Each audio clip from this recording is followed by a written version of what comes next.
রাধে রাধে। মোটামুটি নাটক সর্বদিন হরিবাসর নদীর কমিটির পক্ষ থেকে আজকে ভোগের শেষ দিন মহাপ্রসাদ বিতরণ শুরু হবে। আমার সামনে দেখতেই পাচ্ছি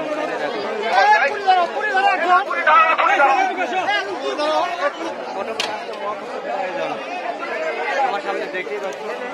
নাম বলা সম্ভব না, তবুও তোমাদের একাকে বলার চেষ্টা করবো। মহাপ্রসাদ কি জয়।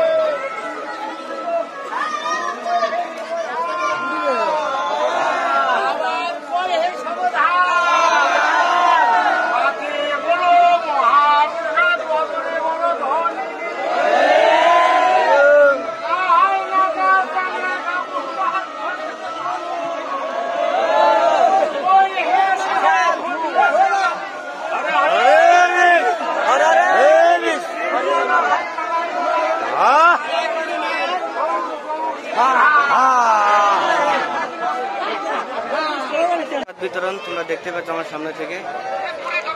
আমাদের ভক্তবৃন্দদের সেবার উদ্দেশ্যে আমরা নিয়োজিত। রাধে রাধে। ভক্তগণ মহাপ্রসাদ গ্রহণ করছে নাটক সর্বজনীন হরিবাসর মন্দির কমিটির পক্ষ থেকে।